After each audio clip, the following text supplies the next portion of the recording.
நம்ம Tenkasi real estate சார்பாக ஒரு சூப்பரான லொக்கேஷன் நிற்கிறோம். இப்போ நம்ம நிற்கிற லொக்கேஷன் பார்த்தீங்கன்னா தென்காசி பழைய பஸ் ஸ்டாண்ட்லேருந்து ஒரு 2 கிலோமீட்டர் டிஸ்டன்ஸ் கிழக்க பார்த்தீங்கன்னா இந்த ஹைவே ரோட்டை ஒட்டியே, இந்த நான்குவழி சாலை ஒட்டியே ஒரு ஊர் இருக்குதுங்க. கடப்பாகத்தின் ஊர் இருக்குது. நம்ம நிற்கிற இந்த லொக்கேஷன்லேருந்து கரெக்டாக இன்னும் 2 கிலோமீட்டர் உள்ளே போனீங்கன்னா ஒரு ஏக்கர் இடம் ஒன்று விற்பனைக்கு இருக்குது. வீடுகளுக்கு பக்கத்தில் சுற்றிலும் நிறைய வீடுகள் இருக்குது. அதுக்கு பக்கத்தில் ஒரு ஏக்கர் இடம் இருக்குது. அந்த இடத்த பார்க்க போகிறோம். நல்ல ஒரு தரமான ஒரு இன்வெஸ்ட்மெண்ட்டு. தென்காசி பழைய பஸ் ஸ்டாண்ட்லேருந்து ஒரு 4-4.5 கிலோமீட்டர் டிஸ்டன்ஸ்குள்ளார ஒரு அளவான இன்வெஸ்ட்மெண்ட்டாக இருக்கக்கூடிய ஒரு சூப்பரான இடம். வாங்க அந்த இடத்த போய் பார்த்துருவோம். இந்த கடப்பாக்கத்திக்கு இதில் பஸ் ஸ்டாப் இருக்குது. இந்த சைடு இதில் பஸ் ஸ்டாப் இருக்குது. நம்ம பஸ் ஸ்டாப் ஓட்டி நின்று பேசிகிட்டு இருக்கிறோம். 1-to-1 டவுன் பஸ் எல்லாமே நிற்கும். ஒரு மெயின் நம்ம கடப்பாக்கத்தி ஊருக்குள்ளேயும் பார்த்தீங்கன்னா உங்களுக்கு மேலே போகிறதுக்கான பஸ் வரும். ஸோ எல்லா பக்கமே உங்களுக்கு பஸ் ரூட்டு போய் அவைலபிளாக இருக்குது. உள்ள ஸ்கூல் இருக்குது. 3 ஸ்கூல் இருக்குங்க. அந்த இங்கேருந்து அந்த மேலே போகிறதுக்குள்ளார உங்களுக்கு 2 ஸ்கூல் இருக்குது. ஒரு பால்வாடி ஸ்கூல் இருக்குது. மொத்தம் 3 ஸ்கூல் இருக்குது. வாங்க அந்த இடத்த போய் பார்த்துருவோம். ஒரு இடம் பார்த்தீங்கன்னா இந்த மாதிரி பெரிய வீடுகள் இருக்குது பாருங்கள். இந்த பெரிய வீடுகளுக்கு அப்படியே பேக் சைடில் தாங்க அமைஞ்சிருக்கு. இல்லை ஒரு அரண்மனை மாதிரி பெரிய வீடாக கட்டியிருக்காங்க. இதே லைனில் வீடுகளாக இருக்குது. இந்த வீடுகளுக்கு அடுத்து தான் நம்ம சொல்லக்கூடிய இடம் இருக்குது. அப்படியே லைனில் இருங்க, இடத்த போய் பார்த்துருவோம். இந்த மாதிரி நிறைய வீடுகளாக இருக்குது. இந்த வீடுகளுக்கு ஒட்டுனாப்பில் ரைட் சைடில் ஒரு வழி போகுங்க. அந்த வழியில் தான் நம்ம சொல்லக்கூடிய தோட்டம் இருக்குது. இந்த பாருங்கள், இந்த வீடை ஒட்டியே ஒரு ரோடு போகும். இது மெட்டல் ரோடு, தார் ரோடு தான். இதுலேயுமே இதில் போயிட்டு லெஃப்ட் கட் பண்ணோன்னே நம்மளோட தோட்டம் வந்துடுதுங்க. இந்த தெருவிலே போவோம். எக்ஸாக்டாக அந்த இடம் எங்கே இருக்குன்னா தென்காசி பழைய பஸ் ஸ்டாண்ட்லேருந்து ஒரு 2.5 கிலோமீட்டர் வந்து நீங்கள் கிழக்கணிக்கு வந்தீங்கன்னா கடப்பாக்கத்தி ஊர் இருக்கும்.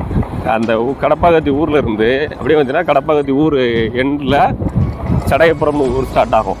இந்த சடையப்புறம் ஊர் ஸ்டார்ட் ஆகிறதுக்கு முன்னாடியே கிழக்கு பக்கமாக ஒரு ரோடு வரும். அந்த ரோட்டில் திரும்பினீங்கன்னா இந்த வருங்க புதுசாக வீடில் கன்ஸ்ட்ரக்ட் ஆகிட்டுருக்கா. இதை ஒட்டி தான் நம்மளோட சொல்லக்கூடிய தோட்டமே. நாளைக்கு ஃபியூச்சரில் தேவை நீ வீட்டு போனே பிடிச்சிக்கலாம். அதில் ஒரு வெள்ளை ஷெட்டு தட்டு பாருங்க. அதுக்கு அடுத்த தோட்டம் தான். ரொம்ப பக்கம், வீடுகளுக்கு ரொம்ப பக்கம் தான். இதை விட மெயினில் இவ்வளோ பெரிய ஒரு இன்வெஸ்ட்மெண்ட்டை யாருமே தர மாட்டாங்க. வழி பார்த்தீங்கன்னா 24 அடி வழி. இந்த காத்தாடி பாதைக்கு போகிற வழி 24 அடி வழிங்க. இடத்தவே பார்த்துருவோம்.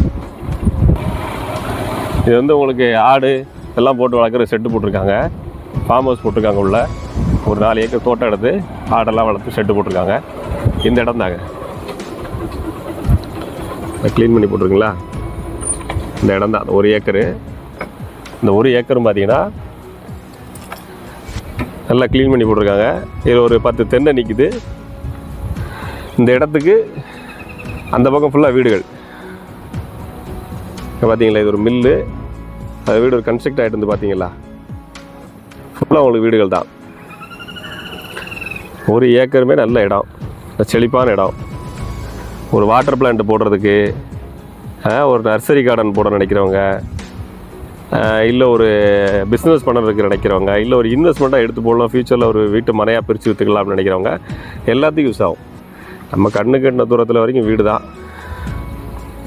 தேவைப்படுறவங்க கான்டாக்ட் பண்ணுங்கள். ரேட் ரொம்ப கம்மி தான். ஏத்தாப்புலையும் கூட உங்களுக்கு ஒரு ஆல்ரெடி ஃபார்ம் ஹவுஸ் போட்டிருக்காங்க. உள்ள ஆடு மாடெல்லாம் போட்டு வளர்த்துட்ருக்குறாங்க. அவங்க இந்த மாட்டு தீவனங்கள்லாம் போட்டிருக்காங்க. அந்த மாதிரி நீங்கள் ஒரு ஆடு மாடு போட்டு வளர்க்கணும், இயற்கை உரங்கள் போட்டு விவசாயம் பண்ணணும்னு நினைக்கிறீங்கனாலும் எடுக்கலாம். கிணறுலாம் பக்கத்தில் இருக்குது. செழிப்பான இடம். இந்த இடத்த பொறுத்தளவுக்கு கிணத்து பாசனம் அப்படி எதுவுமே கிடையாது. இது வெறும் இடம் மட்டும்தான். நீங்கள் தான் வாங்கி போர் போட்டுக்கணும். பக்கத்து இடத்து வரைக்கும் ஈபி இருக்கிறதுனால அந்த பாருங்க அது ஈபி செட்டப் ஆல்ரெடி இருக்குது. அதில் ஃபோல்டு இருக்கு இல்லைங்களா, ஈபி இருக்குது. அதனால் நம்ம வந்து அதுலேருந்து நம்ம ஈபி எடுக்கணும் எடுத்துக்கலாம். பக்கத்தில் வந்து ஒரு ஈபி ஒரு ஃபோல் போட்டால் போதும், நம்ம இடத்துக்கு வந்துடும். அதில் தெளிவான இடம். இடம் எவ்வளோ கரெக்டாக இருக்குது பாருங்கள். நம்ம எடுத்துகிட்டு இருக்கிறது மத்தியானம் 2 மணிக்கு இந்த வீடியோ எடுத்துகிட்ருக்குறோம். இப்போ பார்க்குறப்ப இவ்வளோ க்ரீனரியாக இருக்குது பாருங்கள் ஏரியா வந்துட்டு. பகலில் காலையில் விடிய காலையில் பார்த்தீங்கன்னா நல்லா சூப்பராக, இன்னும் சூப்பராக இருக்கும் இடம் பார்க்க. இந்த 10 தென்னை நிற்கிது. இதில் நம்ம இடத்துல ஒரு 10-12 தென்னை இருக்கும். தேவைப்படுறவங்க கான்டாக்ட் பண்ணுங்கள். ஸ்க்ரீனில் நம்பர் கொடுத்துருக்கோம். யாருக்கு போய் போடுமோ கால் பண்ணுங்கள்.